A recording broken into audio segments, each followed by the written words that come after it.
Hello friends, இன்றைக்கி என்னோடய Christmas டே வந்து எப்படி போச்சுன்னு பார்க்கலாம். இந்த கிறிஸ்மஸ் டே விலாக் தான் இது. கிறிஸ்மஸ் ஈவினிங்கே வந்து பட்டாசு வைக்கிறதுல தான் நாங்கள் வந்து ஸ்டார்ட் பண்ணோம். 9:30க்கு மாஸு. ஸோ அது வரைக்கும் குழந்தைங்கள தூங்காமல் வச்சுருக்கணும்ல, அதுக்காக இந்த பட்டாசெல்லாம் வச்சுட்டு என் குழந்தைங்களுக்கு பயம். இந்த பையன் ஏதாவது வைப்பான், நான் பொண்ணு பக்கத்துலேயே வரமாட்டா. ஸோ அதெல்லாம் வச்சு முடிச்சுட்டு ஒரு 10:30 போல் ரெடியாக ஆரம்பித்தாச்சு. இதுதான் என்னோடய அவுட்ஃபிட் டுடே. இந்த சாரீ தான் நான் வந்து கட்ட போகிறேன். ஸோ குழந்தைங்களுக்கு முன்னாடியே நான் ரெடி ஆகிட்டு நெக்ஸ்ட்டு குழந்தைங்கள ரெடி பண்ணணும். என்னோடய லுக் வந்து இப்படி தான் இருந்துச்சு. குழந்தைங்கள ரெடி பண்ணி வச்சுருக்கு. ஆனால் நைட்டு ரொம்ப லேட் ஆனதுனால 2 பேரும் ஒரே கிராங்கி தான். ஸோ மாஸ் முடிஞ்சிட்டு அதுக்கப்புறம் சர்ச்சில் கேக்கெல்லாம் தந்தாங்க. அதெல்லாம் சாப்பிட்டுட்டு நைட்டு வந்து தூங்கியாச்சு. மார்னிங் பிரேக்ஃபாஸ்ட் முடிச்சுட்டு தான் ஆல்ரெடி இந்த கேக் வந்து செஞ்சு வச்சிருந்தோம். இதோட ரெசிபி நான் சீக்கிரமாகவே அப்லோட் பண்ணுறேன். இந்த ப்ளம் கேக்கை கட் பண்ணுறதுக்காக எல்லோரும் ரெடி ஆகிட்டோம். இதை கட் பண்ணி சாப்பிட்றதுக்கு எப்படி இருக்கும்னு ஒரே எக்ஸைட்மெண்ட்டு தான்.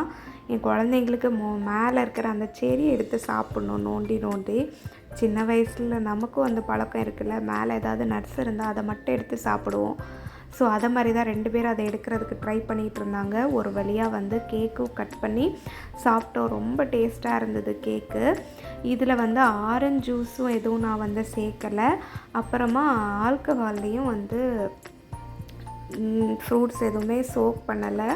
இந்த ரெசிபி நான் வந்து சீக்கிரமாகவே அப்லோட் பண்ணுறேன். ரொம்ப டேஸ்ட்டாக இருந்தது. ஏன்னா நான் நிறைய நட்ஸு, அதுக்கப்புறம் டியூட்டி ஃப்ரூட்டி எல்லாமே இதில் சேர்த்துருக்கேன். அப்புறம் கேக்கும் சாப்பிட்டுட்டு கொஞ்சமாக பக்கத்தில் எல்லாம் வந்து கொடுத்துட்டு அதுக்கப்புறம் லஞ்சுக்குள்ளே வேலையை வந்து ஸ்டார்ட் பண்ணிட்டேன். லஞ்சுக்கு வந்து தேங்காய் பால் சாதம், அதுக்கப்புறமா வந்து மட்டன். இதுதான் வந்து ரெசிபி. ஃபஸ்ட்டு தேங்காய் பால் ரைஸ்க்கு வந்து நான் கீயும், அதுக்கப்புறமா அதில் நம்ம வெங்காயம், வெங்காயம் மட்டும்தான். இது ரொம்ப சிம்பிளாக செய்கிறது. ஸோ வெங்காயம் வதக்கிட்டு நான் ஆல்ரெடி தேங்காய் பாலெல்லாம் எடுத்து வச்சுருந்தேன். அப்புறம் ரைஸும் சோக் பண்ணி வச்சுருந்தேன். ஸோ 2 கப் ரைஸ் வந்து போட்டிருந்தேன். அதுக்கப்புறமா வெங்காயம் வதங்குறதுக்கு அப்புறமா இந்த ரைஸை நம்ம வந்து அதில் கொட்டிட்டு, இப்போ 1 கப் ரைஸுக்கு 1.5 கப்பு வந்து தேங்காய் பால், அப்படி நான் அதில் வந்து 3 கப்ஸு கிட்ட தேங்காய் பால் வந்து எடுத்து ஊற்றிக்கிட்டேன். இந்த ரெசிபி வந்து ரொம்ப சிம்பிள், பட் ரொம்ப டேஸ்டியாக இருக்கும். இதில் இன்னும் வெஜிடபிள்ஸ் கூட போட்டுக்கலாம். பட் குழந்தைங்க வந்து சாப்பிடாமல் அதை எடுத்து வச்சுருவாங்க. ஸோ அதனால் நான் வந்து அதையெல்லாம் ஸ்கிப் பண்ணிவிட்டு ஒன்லி இந்த ஆனியன் மட்டும் போட்டு தேங்காய் பாலும் விட்டு பண்ணுறேன். ரொம்ப டேஸ்ட்டாக இருக்கும். இதை நீங்கள் வந்து ட்ரை பண்ணி பாருங்கள். இந்த ரெசிப்பியை கண்டிப்பாக குழந்தைங்களுக்கு பிடிக்கும். இது லஞ்ச் பாக்ஸில் கூட ஈஸியாக நம்ம வந்து பேக் பண்ணி அனுப்பலாம். ஸோ 3 கப்பு தண்ணி விட்டுட்டு அதில் வந்து நம்ம பிரியாணிக்கு எப்படி வந்து உப்பு கொஞ்சம் அதிகமாக சேர்ப்போமோ, டேஸ்ட் அதிகமாக வரணுமோ, அது மாதிரி உப்பும் போட்டு கொஞ்ச நேரம் வந்து இதை கொதிக்க விடணும். கொதித்து அந்த மேலே வந்து ரைஸ் வந்து தெரியும். அது வரைக்கும் நம்ம வந்து கொதிக்க விடணும். கொதிக்க விட்டதுக்கப்புறம் குக்கரில் வந்து விசில் போட்டு சிம்மில் வச்சு ஒரு 10 மினிட்ஸ் விட்டுட்டிங்கன்னா, ஒரு விசில் கூட வர தேவையில்லை. 10 மினிட்ஸ் விட்டுட்டிங்கன்னா அந்த ரைஸ் அழகாக வந்து குக்காகி வரும். இதில் வேணும்னா அதுக்கப்புறம் வந்து கேஷ்யூஸ் வந்து வறுத்து நம்ம இதில் சேர்த்துக்கலாம். பட் நான் இன்றைக்கி வந்து எதுவுமே போடலை. இப்படி சிம்பிளாக தான் இந்த கோகோனட் ரைஸை வந்து வச்சுருந்தேன். இந்த கோகோனட் ரைஸ் பண்ணிகிட்டு இருக்கும்போதே நான் வந்து மட்டனை வந்து வேக வச்சு ஸ்டார்ட் பண்ணிட்டேன். மட்டனில் வந்து ஜிஞ்சர் கார்லிக் பேஸ்ட்டு, அதுக்கப்புறம் சில்லி பவுடர், அதுக்கப்புறம் கொரியாண்டர் பவுட்ரு போட்டு அதையும் வந்து குக்கரில் வேக வச்சுட்டேன். இந்த ரைஸ் ரெடி ஆயிடுச்சு. பாருங்கள் எவ்வளோ அழகாக ரெடியாக இருக்குன்னு.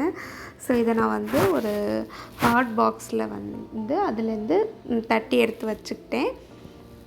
இல்லை தான் இந்த குக்கரில் இருந்தே அது ரொம்ப வெந்து குழஞ்ச மாதிரி ஆயிரும். அதனால் அப்போவே வந்து மாற்றி எடுத்து வச்சாச்சு. அதுக்குள்ளாடி எனக்கு வந்து குக்கர்லேயும் மட்டனும் ரெடி ஆயிடுச்சு. நான் இந்த மட்டன் கறி பண்ணுறதுக்கு வெங்காயம் எல்லாமே கட் பண்ணி வச்சுட்டு தான் இந்த வேலையை வந்து ஸ்டார்ட் பண்ண ஆரம்பிச்சிட்டேன். அதுலேயும் நம்ம ஆயில் ஊற்றி வெங்காயம் எல்லாம் போட்டு வதக்கிட்டு அதுக்கப்புறம் அதில் ஜிஞ்சர் கார்லிக் பேஸ்ட்டு சேர்க்கணும். ஜிஞ்சர் கார்லிக் பேஸ்ட்டு சேர்த்து வதக்கினதுக்கப்புறமா ஒரு டொமேட்டோ வந்து கட் பண்ணி சேர்த்துக்கிட்டேன். ஆல்ரெடி மட்டன் வேக வச்சதில் கொரியாண்டர் அதுக்கப்புறம் மசாலாஸ் எல்லாம் ஆட் பண்ணியிருக்கோம். அதனால இதில் திருப்பி ஆட் பண்ண வேண்டிய அவசியம் இல்லை. வேக வச்ச மட்டன் எடுத்து இதில் கொட்டிட வேண்டியது தான். இதில் எந்த மசாலாவுமே தேவையில்லை. அதுக்கப்புறம் கொஞ்ச நேரத்துக்கு அப்புறமா அதில் உங்களுக்கு கரம் மசாலா வேணும்னா சேர்த்துக்கலாம். நான் இதில் கொஞ்சமாக கரம் மசாலா வந்து சேர்த்துக்கிட்டேன். சேர்த்து கொதிக்க விட்டு எடுத்தோன்னா சூப்பராக ரெடி ஆயிரும். ஆனால் நான் வந்து ஆல்ரெடி கோகோனட் ரைஸ்க்கு எடுத்து வச்சுருந்தேன். தேங்காய் பால் கொஞ்சமாக மீதி இருந்தது. ஸோ அதையே நான் வந்து இதுலேயும் ஏன் வெளியே ஊற்ற வேண்டாமேன்னு சொல்லி இதில் கொஞ்சம் கிரேவி மாதிரி பண்ணிக்கலான்னு அந்த கோகோனட் மில்க்கையுமே இதில் சேர்த்துக்கிட்டேன். பட் அந்த கோகோனட் மில்க் சேர்க்காமலே ரொம்ப நல்லா வரும். இந்த கோகோனட் மில்க் சேர்க்குறதுனால கொஞ்சம் கிரேவி அதிகமாக இருக்கும். இதுவுமே ரொம்ப டேஸ்ட்டாக இருக்கும். கோகோனட் மில்க்கும் சேர்த்துட்டு அதுக்கப்புறம் இதில் வந்து கொஞ்சமாக பெப்பர் சேர்த்துக்கிட்டேன். அப்புறம் கொதிக்க விட்டுட்டு நம்ம வந்து கொரியாண்டர் லீவ்ஸும் போட்டு இறக்கிட்டோன்னா அது சூப்பராக ரெடி ஆயிரும். இந்த ரைஸ் கூட இதை ஊற்றி சாப்பிடும்போது ரொம்ப டேஸ்ட்டாக இருக்கும். நீங்களும் வந்து ட்ரை பண்ணி பாருங்கள். சிக்கன் கூட நம்ம வந்து இந்த ரைஸ்க்கு வந்து செய்யலாம். ரொம்ப நல்லாயிருக்கும். இதுதான் வந்து லஞ்சுக்கு சாப்பிட்டு முடித்தோம். இந்த வீடியோ உங்களுக்கு பிடிச்சிருந்தா மறக்காமல் இந்த சேனலை சப்ஸ்கிரைப் பண்ணுங்கள், லைக் பண்ணுங்கள். உங்கள் கிறிஸ்மஸ் எப்படி போச்சுன்னு நீங்கள் வந்து கமெண்ட் பண்ணுங்கள். தேங்க்ஸ் ஃபார் வாட்சிங்.